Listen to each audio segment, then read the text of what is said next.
En fait, devant le combat spirituel, nous ne subissons pas tous le même sort.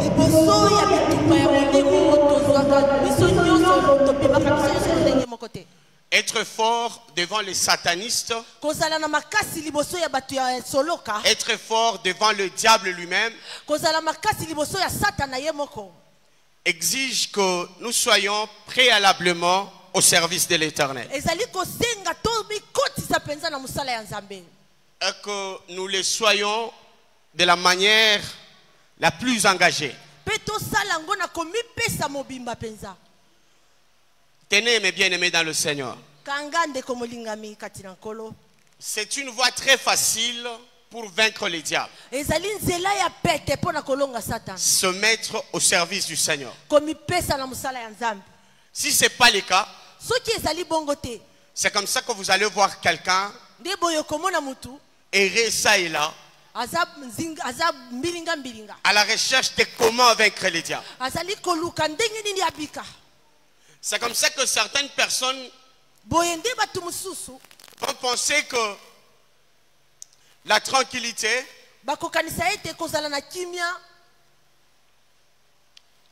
dépendra du pays où on vit.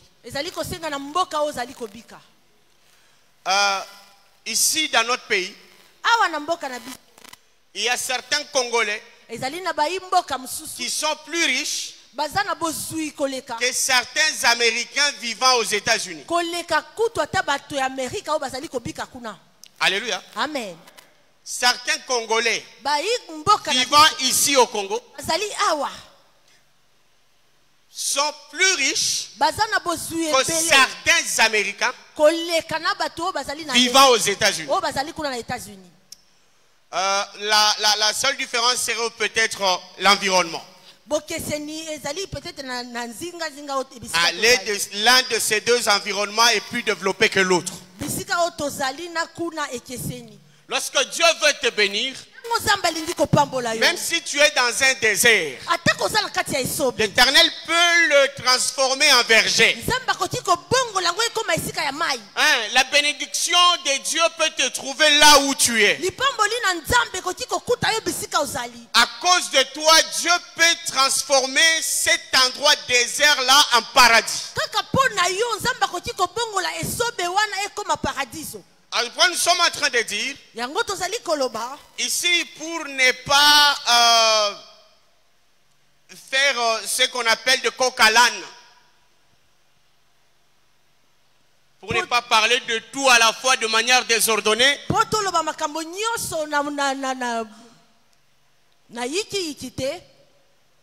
nous voulons être précis. C'est que nous sommes en train de t'informer. Bien aimé, je prie que tu saisis, c'est pour ton bien. Si vous avez deux personnes devant vous, la première, elle prie beaucoup. Elle fait des jeûnes et des jeûnes de prière, mais qui ne rend aucun service à l'Éternel.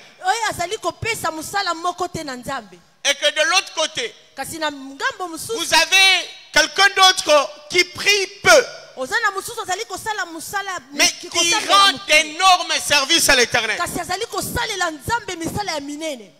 Et lorsque le combat satanique arrive, c'est celui qui est au service de Dieu qui gagne facilement.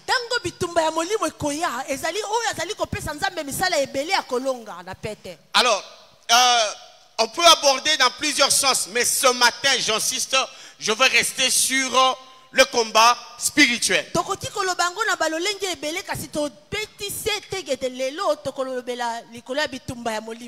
Alors, tenez, il n'existe pas une prière à faire pour que le combat satanique n'arrive pas chez nous. Tenez, qu'il n'existe pas une offrande à faire pour que le combat spirituel n'arrive pas chez nous. Je voudrais appeler ça combat satanique. Il n'existe pas un degré de sanctification qui empêcherait à Satan de nous attaquer.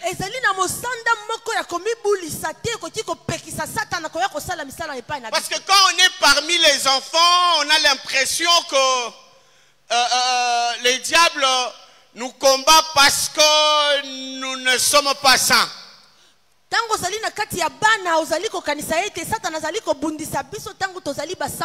Parce que nous avons commis un péché. Non, non.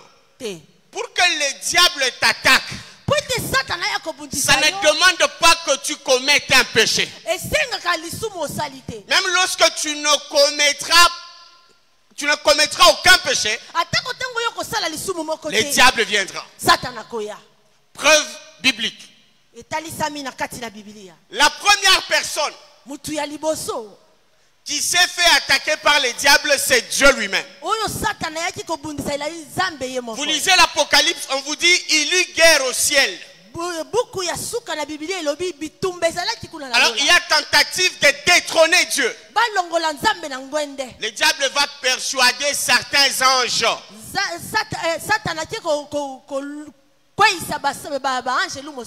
Il va convaincre certains anges à s'aligner derrière lui et s'attaquer à Dieu. Je veux surtout que le petit jeune retienne ça. Qu'on ne vous trompe pas. Ces jours-là, si le diable a pu s'attaquer à l'armée de Dieu, imposer la guerre au ciel,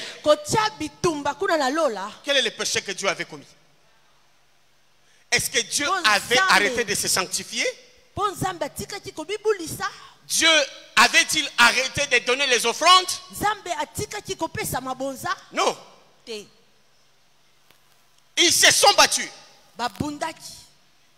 Et le diable était perdant. Alors qu'on ne te dise pas que tu as des combats parce que les combats, nous les avons tous. Peut-être que tu ne sois un vaurien de la société, là tu n'auras pas de combat. Là tu n'auras pas de combat. Mais si tu es valeureux, tu es important, les combats tu les auras. Alors, il ne faut pas poser la question pourquoi je suis combattu. Pourquoi seulement moi? Non, cette question ne doit pas se poser. La question qui doit se poser, c'est comment vaincre les combats qui viennent dans ma vie. Ah oui, Dieu s'est fait attaquer et Dieu a combattu, il a gagné. Parce que nous allons à gauche, à droite, prétendant peut-être que si nous posons tel acte, finalement, il n'y aura plus de combat dans notre vie. Les combats, il y en aura tant que nous sommes ici-bas. Les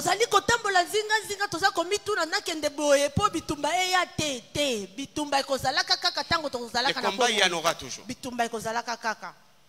Alléluia. Amen. Jusque-là, nous sommes d'accord? Amen. Alléluia. Amen. Et alors, donc, si Jacob est combattu, c'est normal. Et si tu es combattu, c'est normal. Mais si tu ne portes pas tes armes pour te battre, mais c'est là que tu seras malheureux. Là tu seras malheureux. Et nous te disons ce matin qu'une des armes importantes à porter, c'est savoir se mettre au service de Dieu.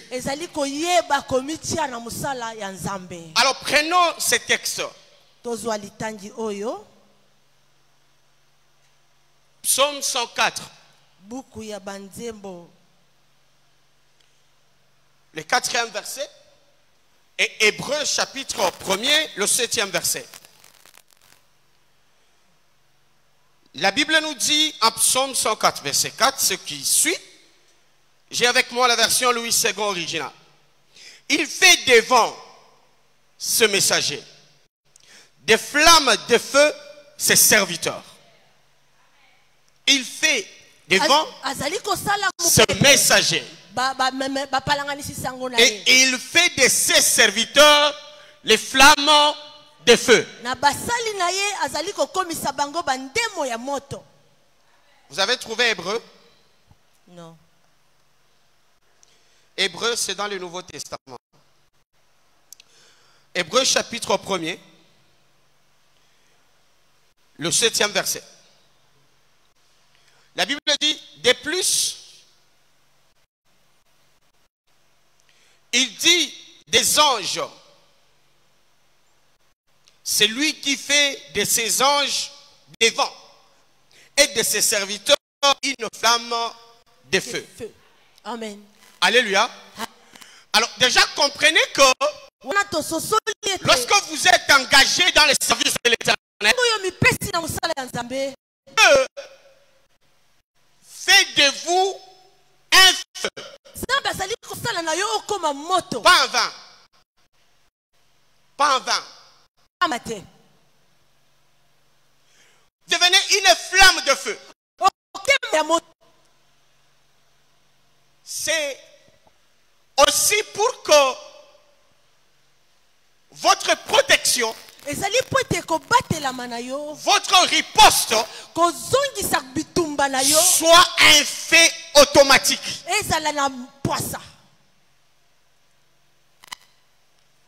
Lui-même Dieu, on l'appelle un feu dévorant. Et donc, lorsque toi tu es un feu, tout ce qui vient contre toi doit être calciné. Tout ce qui vient contre toi doit être calciné. Parce que tu es un feu. Ne peut résister contre toi que celui qui est aussi un feu. Mais un feu ne détruit pas un autre feu. Alléluia. Amen. Et alors, c'est que si moi je sais que je suis un feu, si j'ai cela dans ma conscience, alors je n'ai pas peur des armes à feu. Nous sommes dans la sphère spirituelle.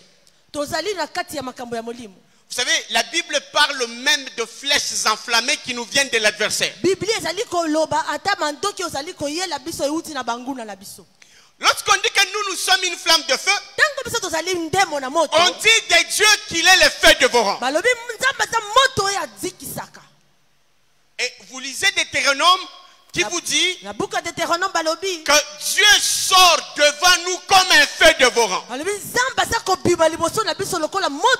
Alors nous comprendrons là que s'il y aurait une adversité plus forte que la flamme de feu que nous sommes,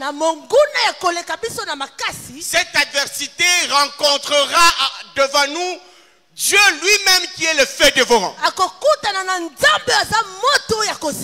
Alors c'est comme ça que lorsque on nous jette de mauvais sorts sur notre route,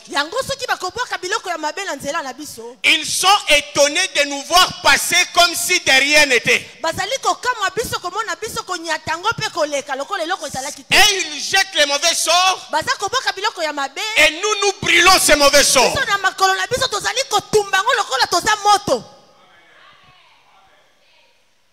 L'avantage ici c'est quoi?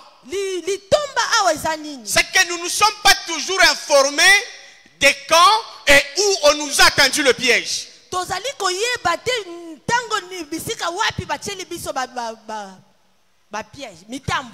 savez, la naïveté chrétienne, c'est de penser que Dieu commence à nous protéger seulement lorsque nous commençons à l'invoquer. C'est quand tu t'es levé dans ta maison, tu as dit au nom de Jésus, au nom de Jésus, au nom de Jésus, et que tu penses que Dieu s'est activé là. Non. Toi tu commences à dire au nom de Jésus que lorsque tu as eu la chair de poule, Que lorsque tu as une petite vision, voire même lorsque tu confonds ton nombre de ton adversaire, tu confonds ton nombre de ton adversaire, ta silhouette.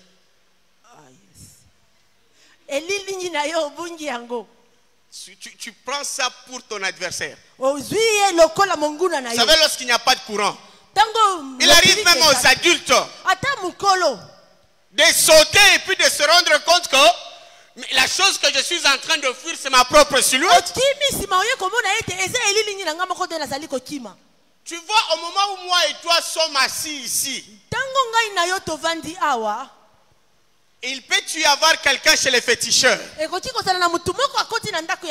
train de dire: nous voulons humilier Jacob du haut de la chair. Et à ce moment-là, ils sont en train de forger leurs armes. On peut se dire: nous voulons tuer quelqu'un dans les cultes.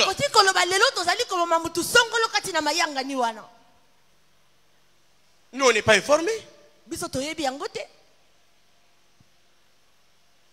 Quand on va dire elle est partie à l'église, plaçons un truc devant sa porte. À son retour, elle va marcher dessus. Et il va marcher dessus. On n'est pas informé. Dieu est le plus intelligent. C'est comme ça il dit: celui qui me sert doit devenir un feu. Alors quand toi tu rentres calmement, c'est un feu qui arrive. Prier, c'est bien.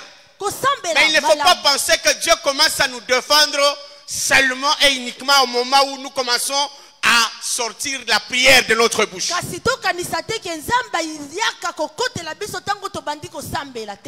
Dieu place des dispositions importantes. Vous savez, certains enseignements, lorsque vous les avez, vous n'accepterez jamais qu'on vous refuse de servir votre Dieu. Nous autres ici, combien de fois les gens nous cherchent malheur? On compte même, on dit, l'Mbikou dit il ne va pas finir cette année. Et les gens qui ont compris, comme Josué, il dit: moi et ma maison, nous servirons l'Éternel. C'est-à-dire, moi et ma maison, nous serons tous des flammes de feu. Quand vous donnez à notre enfant un pain ensorcelé, lorsque ça arrive dans ses mains, parce que lui-même est un feu, ce feu va absorber la sorcellerie, va absorber la mauvaise spiritualité. Et l'enfant va garder seulement le pain venant de la boulangerie. C'est comme ça que les gens pensent que nous ne voulons pas faire de longues prières. Non, nous aimons la prière. Nous aimons la prière parce que ça nous fait du bien parler avec l'Éternel. Mais quant à dire que c'est quand nous commençons à prier que les combats spirituels s'activent, ça c'est faux.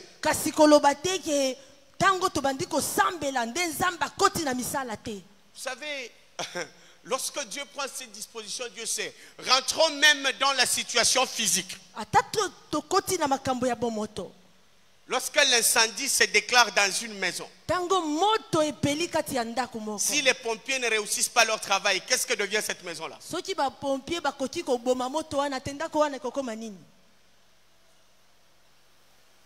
Et c'est comme ça que lorsque les diables vous attaquent avec du feu, ça ne fera absolument rien parce que vous êtes une maison en feu. Yes.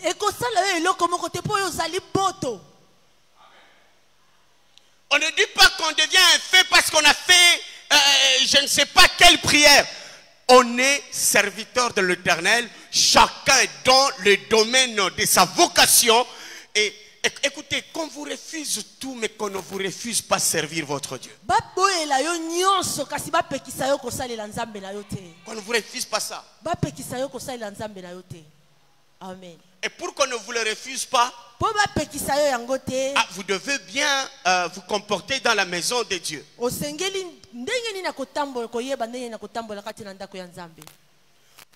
Avant d'être engagé dans les services de Dieu, bien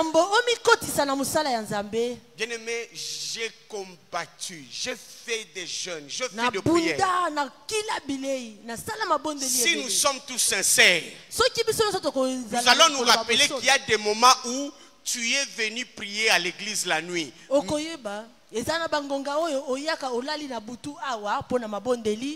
vient t'étrangler le cou. Tu es venu en retraite. Tu fuis chez toi. Tu dis ça ne va pas, je vais prier à l'église. Ici même là. Les sorciers te piétinent la gorge. Pendant que j'étais encore enfant dans ces choses que je ne comprenais pas. Je me rappelle avoir fait une retraite de 3 jours. Mais pendant tous ces 3 jours, les sorciers m'ont maltraité.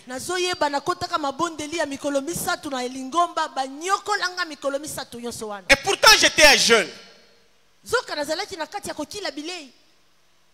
J'ai dormi presque à même le sol. Mon ignorance.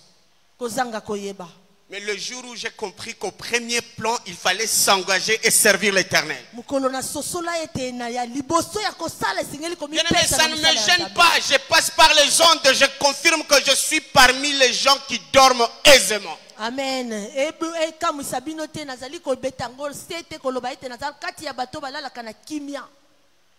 Mais à l'époque, ce n'était pas le cas. Toujours visité par les esprits. Pas seulement visité, mais les esprits qui viennent, qui réussissent à nous maltraiter.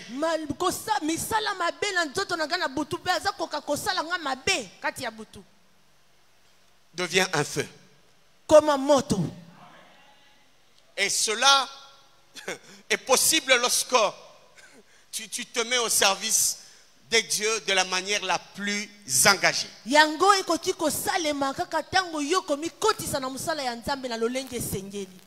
a des gens qui pensent que servir Dieu de la manière la plus engagée signifie être permanent à l'église tous les jours. Non.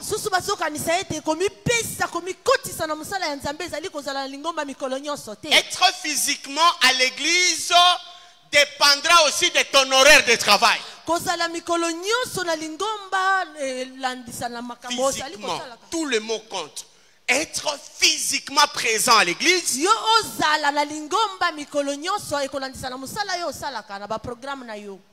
Alors donc on peut être à l'église mais sans y être physiquement.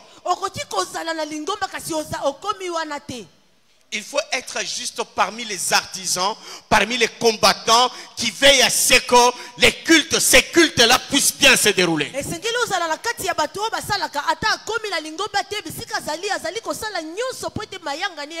gens qui comprennent le mécanisme. Même s'il n'est pas présent, il connaît où il peut appuyer pour que ça se passe bien là-bas.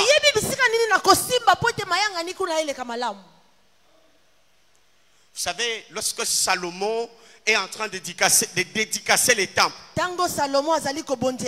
il dit ceci à Dieu. Quand un juif se trouvera très loin du temple, chaque fois qu'il t'invoquera en se plaçant à la direction du temple, de loin où il sera, exauce-le. Amen.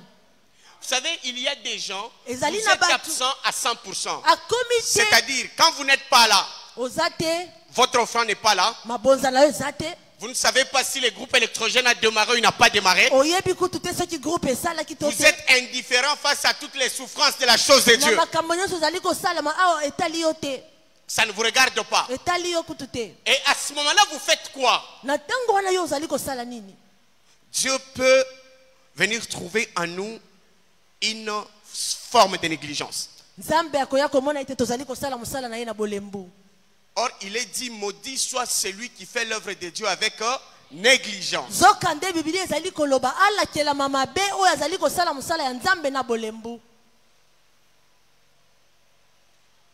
Soyons de ceux qui aiment adorer et je vais vous donner une information. À vouloir chercher comment faire. Vous savez que j'ai pris un engagement. J'ai cherché une église où le loyer n'est pas trop compliqué à payer. Je me suis inscrit parmi les gens qui payent le loyer. Une église dans laquelle je n'ai jamais placé mes pieds. Je ne connais même pas la forme. Mon témoin est là. Fais ça. Mon témoin est là. Je trouve un pasteur, je lui dis, comment vous payez les loyers chez vous? Ah non, chez vous c'est quand même un peu moins. Il dit, est-ce que je peux rentrer là-dedans avec le peu?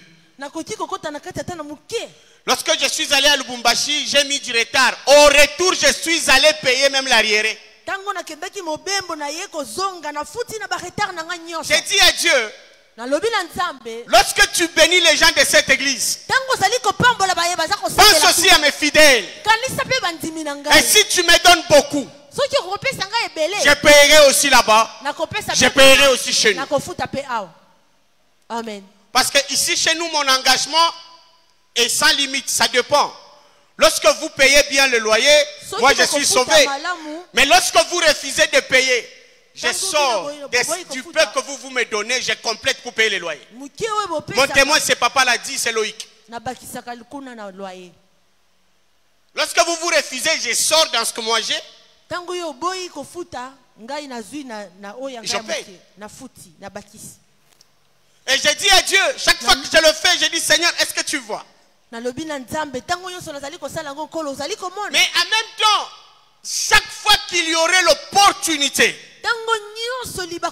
de poser un acte de générosité, soutenir un orphelin, soutenir un enfant abandonné, soutenir un enfant délaissé. Chaque fois que j'en aurai l'opportunité, au nom du Seigneur, je le ferai. Parce que j'ai l'habitude de le faire depuis. Les gens qui disent quand j'aurai beaucoup, je ferai, ils trompent. Vous savez, vous allez trouver des jeunes filles. Elles viennent à l'église couramment. Mais elle passe un mois sans la lotion. Or, sa lotion coûte moins de $5. Mais adoratrice. Pourquoi abandonner une telle personne? Un frère engagé. C'est comme Nathan. Si vous le voyez s'asseoir là-bas, c'est parce qu'il est souffrant. Il y a des gens engagés à qui il faut poser des questions. Comment ça va? Ok, je sais que le mardi, je ne serai pas là. Mais ce modérateur de mardi, il est souffrant. Je vais l'acheter la cure. Servir Dieu, c'est de plusieurs manières. De plusieurs manières. Chacun s'y met. Et ici, je ne dépends pas de quelqu'un d'autre. Ma façon de servir Dieu ne devait pas dépendre de ma femme. Sa façon ne devait pas dépendre de la mienne. Parce que je peux mal l'influencer. Souvent, quand il veut poser un zèle de générosité, il me pose la question. Mon chéri, regarde, je vais donner l'argent à tel. Je donne combien? Il y a des jours même à citer les montants. Je vais donner par exemple l'exemple. Elle dit, je lui donne 100 ou je lui donne 50. Vous savez ce que je dis? Si je te demande de lui donner 50, moi aussi quelqu'un va poser la question à sa femme là-bas. Pasteur, on lui donne 1000, on lui donne 500. On va me couper aussi. Donc donne comme toi tu veux. Je ne vais pas barrer ma route de bénédiction. Elle est là, je parle en sa présence et Dieu m'entend. Par moment, il pose même la question à ses filles. Mais les filles, je ne sais pas comment elles répondent. Elles ne connaissent pas les choses assez que moi. Mais moi, je dis toujours à ma femme, je dis, quand tu veux assister quelqu'un, s'il te plaît, ne dépends pas de moi. Donne ce que Dieu te demande de donner. Et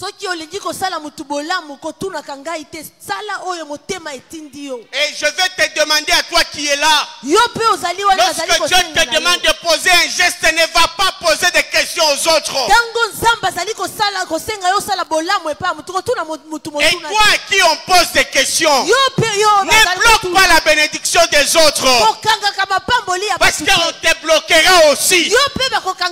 La Bible dit la même mesure que tu utilises pour mesurer les autres, c'est la même qui sera utilisée pour que tu sois mesuré. Est-ce que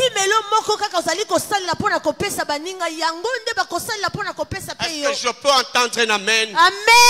Je peux entendre un amen. Amen. Alors, vous verrez que c'est comme ça que je ne veux pas rester derrière vous à vous supplier. En ce qui concerne servir Dieu et venir à l'église, parce que votre bénédiction en dépend. Lorsque Dieu voit que tu fais des choses pour avoir été supplié par les pasteurs, Dieu n'est pas content. Dieu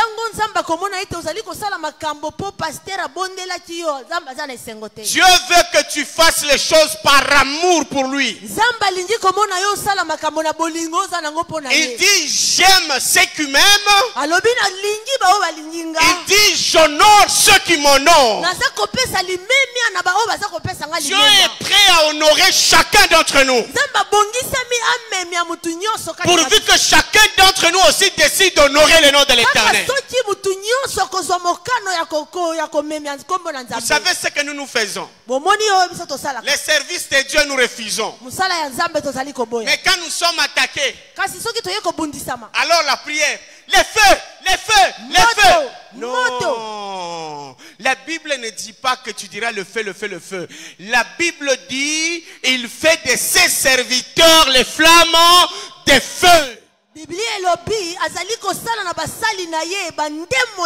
Toi, donne-moi un verset où on dit quand on va t'attaquer, dis le feu, le feu, le feu. Ça ne se passe pas comme ça. C'est comme ça que l'exaucement traîne. Parce que nous voulons contourner.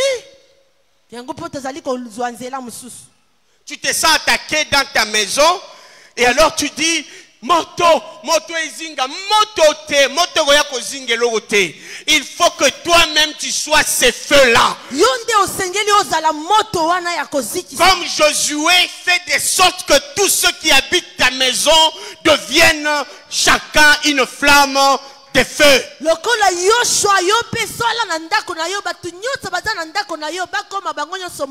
es déjà un feu. Mais le feu, le feu, le feu. Il y a quelqu'un qui m'a dit que lorsqu'on dit le feu, là c'est Dieu qu'on invoque.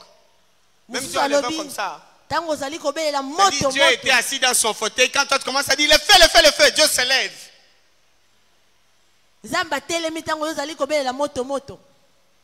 C'est un Dieu là, c'est Dieu là, il faut qu'on l'appelle Capo. C'est votre Milou. Il est assis là. Alors là-bas on commence. Le feu, le feu, le feu. Le feu. Qu'est-ce qu'on s'imagine là?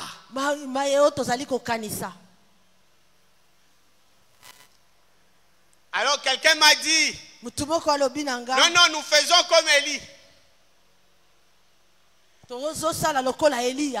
Élie abelelaki Yahweh. Yahweh akitisa kimoto. J'ai dit d'accord. Mais le fait d'Élie, il a brûlé les démons. Il a brûlé les sorciers. Non. Faut bien lire la Bible.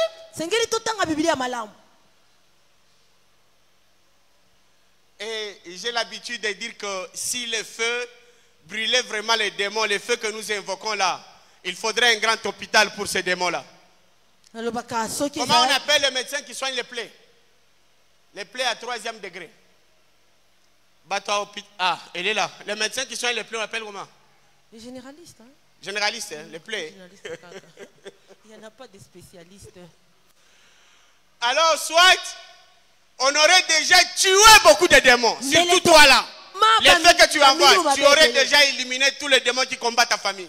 Qui combattent ta famille. On se distrait. On se console dans ce qui n'est pas. Sois un feu. Encourage ta femme, ton mari à devenir un feu. Encourage tes enfants à devenir chacun une flamme de feu. Mais nous ne sommes pas idiots lorsque nous laissons même nos petits-enfants servir l'Éternel. Il y a des maisons où les enfants ne dorment pas. On ne peut pas faire 6 mois sans entendre un enfant crier la nuit. Alors on vient sur l'enfant. Le fait. Après 3 mois, ça revient. Après une semaine, ça revient. Les enfants sont malheureux. Laisse que les diables viennent trouver des flammes de feu dans votre maison. Servons l'Éternel de tout cœur. Et soyons rassurés. Vous savez, moi, quand j'arrive dans vos maisons, dites-moi même que vous avez vu un goût malade dedans. Si vous êtes serviteur, servante ici, je veux entrer. Et je sais que je suis en train d'entrer comme un feu dans cet espace.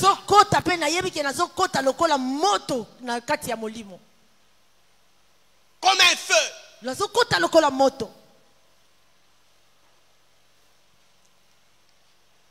savez, je ne sais pas si mon épouse va se rappeler, au début de notre mariage, Germe venait de naître, elle avait quelques mois.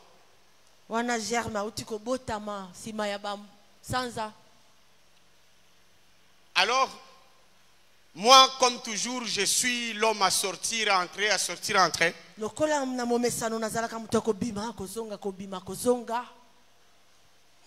J'étais dans la chambre. Non, je suis venu. Je ne sais pas ce que je devais prendre. J'ai trouvé ma femme et ma belle-mère au salon. Au nom de Jésus. Je ne sais pas quelle visitation elles avaient. Mais clairement, elles étaient en train de repousser un esprit mauvais.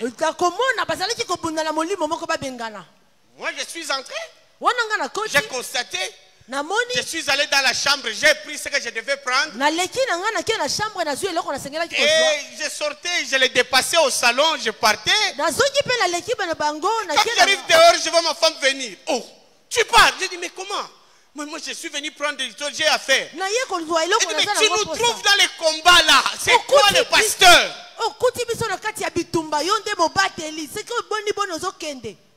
J'ai dit, mais continuez. Moi, je pars, j'ai affaire. Et elle est souvent souriante. Hein?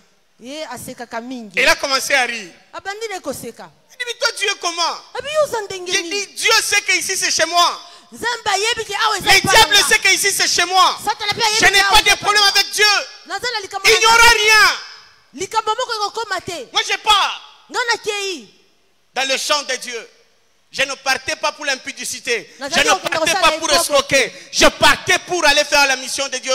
J'ai dit, je pars, il n'y aura rien. Il n'y aura rien. Est-ce que tu peux bénir ton voisin, tu lui dis, il n'y aura rien. Il n'y aura rien. Yes. Il n'y aura rien.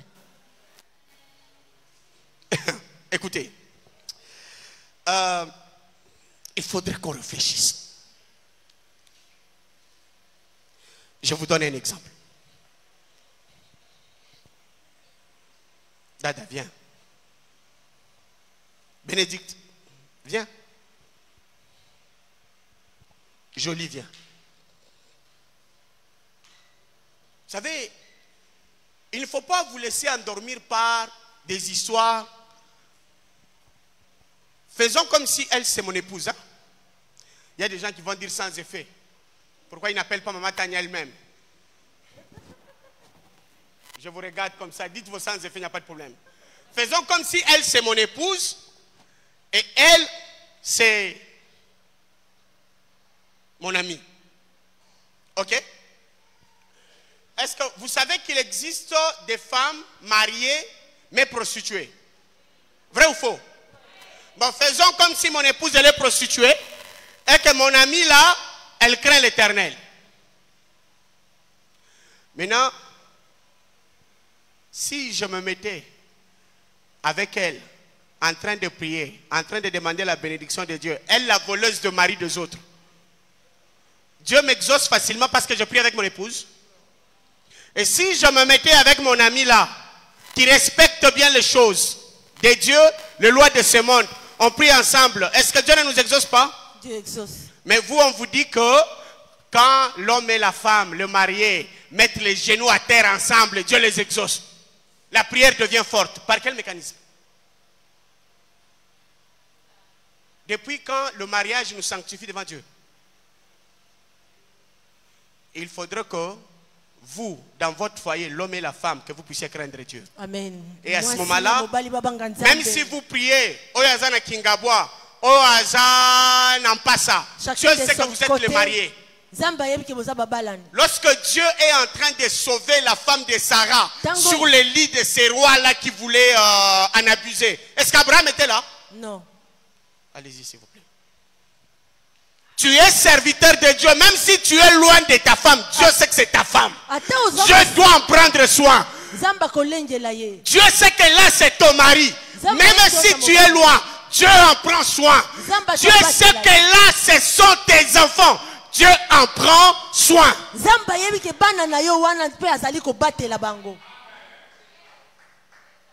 Ne vous empêchez pas de prier ensemble si vous en avez l'occasion. Mais moi, si je dois prier avec ma famille, je dois être très souple. Parce que je risque de dire tes secrets là. Seigneur, soutiens maman Frida, elle m'a dit et mes enfants vont entendre. Et puis, ça peut sortir. Donc si je prie avec ma famille, moi je dois être trop discipliné. Seigneur, bénis maman Tania, bénis mon enfant, bénis. Ça doit s'arrêter là. Alors à cause de ça, je prie trop à voix basse. Parce que dans ma bouche, il n'y a que le problème des fidèles. 2. J'aime beaucoup prier seul. Et ma femme a développé ça aussi après. Quand il prépare son culte, elle me dit, est-ce que tu peux me laisser la chambre? Un jour, je lui ai dit que je suis fatigué, je vais dormir. Elle m'a dit, ok, moi je vais au couloir. Elle est allée travailler avec son Dieu dans son coin seul. Elle connaît ce qu'elle va dire à Dieu. Et ça ne diminue pas notre cohésion. Et d'ailleurs, ceux qui bolingi bo tubelaka masumu na binote, bo sambelaka côte à côte. Même nanda, yo kanisi ke ndeko na yo aza awa okoyebisa nzambe nzambe limbisa nga pona tata ya bato na zoki lobi. Tu vas pas dire ça? Quand on est côte à côte, nzambe pambola libota la biso tozwa mbongo, nzambe pambola sana biso tozala, nzambe pambola. Ya mozindo personne ne va dire. Moi, quand je trouve les gens en train de prier, j'aime les séparer. Toi, va là-bas. Toi, va là-bas. Pour que chacun ait l'occasion de dire Nzambe na ibaki 1000 francs. J'ai volé, Seigneur. Mais retenez un fait. Vous êtes serviteur de Dieu, servant de Dieu, vous êtes une flamme de feu. Comme le feu invoqué par Élie a consumé l'eau, le bois, l'holocauste. Les feux que vous êtes consument toutes les maladies qu'on jette sur votre parcours.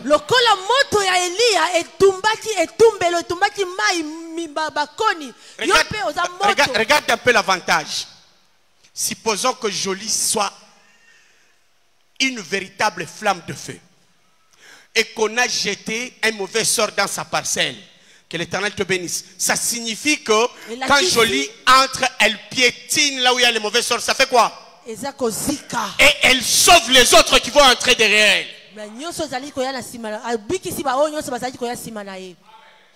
Bien aimé, quand tu as Dieu, lorsque tu arrives quelque part, tu sens que sans que les gens ne le sachent, ils sont rassurés. Sans même se rendre compte, tu regardes que tout le monde est en paix, tout le monde est rassuré. Mais si tu ne connais pas ton identité, ça ne vaut pas la peine. Ça ne vaut pas la peine. Quand nous dormons à côté d'un sorcier, lorsqu'il commence ses incantations, il constate que c'est le feu qui est là. Il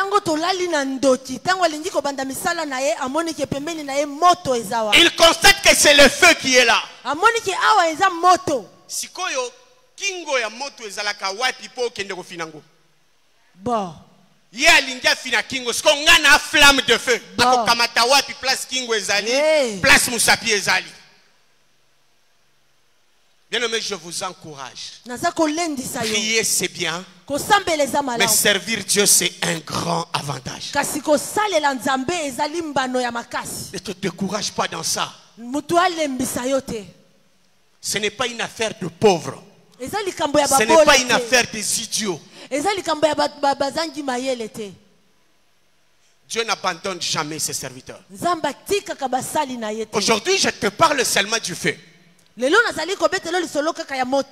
Peut-être que le dimanche prochain, je peux te parler du vent. Je peux te parler de l'eau. Il y a beaucoup d'avantages que nous avons en tant que serviteurs de Dieu. Peu importe les degrés d'attaque. Bien-aimé, si vous vous conformez, vous serez convaincu à l'intérieur de vous que personne ne vous mettra au sol. Personne. Même s'ils vont venir des milliers, ils vont trouver du feu.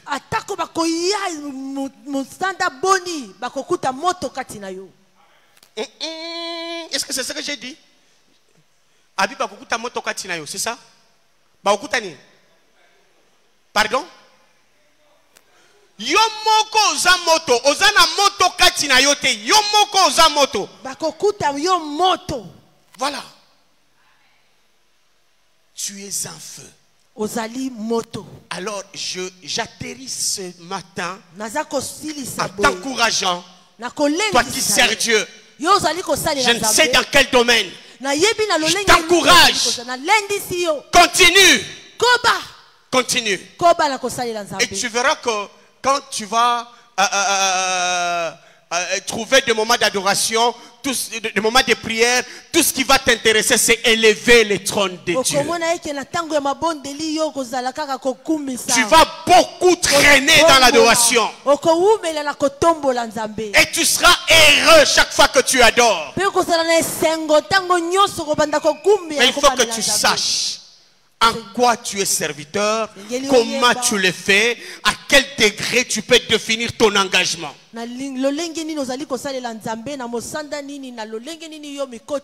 Et Dieu ne manquera pas de te faire du bien. Tu vas l'expérimenter. Ça fait beaucoup d'années que je suis avec vous. Pendant les moments difficiles, les gens vous ont dit que oh, Dieu va les frapper. Oh, c'était le moment difficile. C'était les combats. La Bible dit on te fera la guerre, mais on ne te vaincra pas. Ça, c'est la promesse faite aux serviteurs de l'Éternel. On te fera la guerre, on ne te vaincra pas. Laisse-moi te dire, aime ton Dieu, mets-toi à son service, et que tu vois la distinction. Nous n'avons pas peur. Même pas du diable lui-même. Dieu l'a vaincu. Je ne parle pas d'abord de la croix de Golgotha, je parle de la guerre là, de l'Apocalypse. Et Dieu les vaincra toujours avec nous. Ne meurs pas. Kokufa te. Prospère à tous égards. Au nom Au nom de Jésus, entre dans ton entreprise comme un feu. Alléluia. Amen. Sois parmi tes collègues comme un feu. Viens à l'église comme un feu.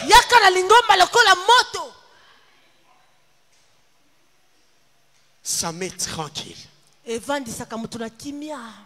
Ça rend tranquille.